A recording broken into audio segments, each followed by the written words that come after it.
ಆ ಮುದುಕಿ ಇಲ್ಲೇ ಅವಳೆ. ನಮ್ಮ ನಾಟಕನ ಶುರು ಹಚ್ಕೊಳ್ಳೋಣ.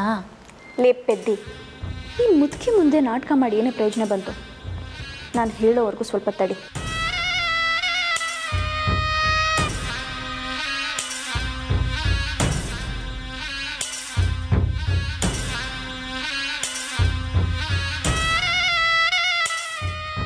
ಶಾತಕ, ಬಾವಂಗೆ ಈ ಮನೆ ದೊಡ್ಡ ಸೊಸೆಗೆ ಒಳ್ಳೇದಾಗಲಿ ಅಂತ ಆ ದೇವ್ರ ಹತ್ರ ಪ್ರಾರ್ಥನೆ ಮಾಡ್ತಿದ್ರಾ? ನನ್ನ ಬಗ್ಗೆನೂ ಸ್ವಲ್ಪ ಕೇಳ್ಕೋಬೇಕಿತ್ತು. ನಾನು ಈ ಮನೆಗೆ ಸೇರ್ತೊಳ್ತಾನೆ. ನಾನು ಈ ಮನೇಲಿ ಎಲ್ಲರೂ ಸಂದಾಕಿರ್ಲಿ ಅಂತಲೇ ಬೇಡ್ಕೊಳ್ಳೋದು ಸೊಸೆಮ್ಮ. ಹಿರಿ ಸೊಸೆ ನೀವು ಯಾವಾಗಲೂ ನಗ್ತಾ ನಗ್ತಾ ಇರಬೇಕು ಅನ್ನೋದೇ ನನ್ನ ಆಸೆ. ಇದಕ್ಕೆ ನೀವು ಬೇಡ್ಕೊಳ್ದೇನೆ ಇರ್ಬೋದಿತ್ತು ಅಲ್ವಾ ಅಕ್ಕವ್ರೆ?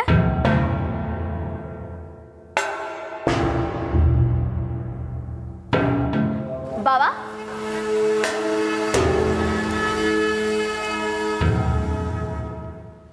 ನೀವೇನೋ ತುಂಬ ಯೋಚಿಸ್ತಿದ್ದೀರಿ ಅನ್ಸುತ್ತೆ. ಏನಾದರೂ ಇದ್ರೆ ಹೇಳಿ ಬಾವಾ. ಅದಕ್ಕೆ ಹಾಗೇನೂ ಇಲ್ಲ.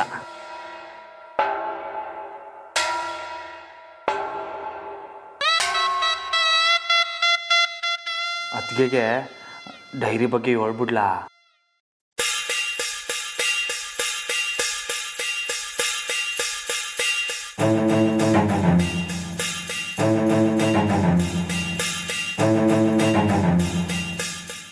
ಏನ್ ಬಾವಾ ಅದು? ಡೈರಿನಾ? ಅದರಿಂದ ಏನಾದರೂ ನಿಮ್ಗೆ ತೊಂದರೆ ಆಗ್ತಿದ್ಯಾ? ಇಲ್ಲ ಇಲ್ಲ, ಹಂಗೇನಿಲ್ಲ.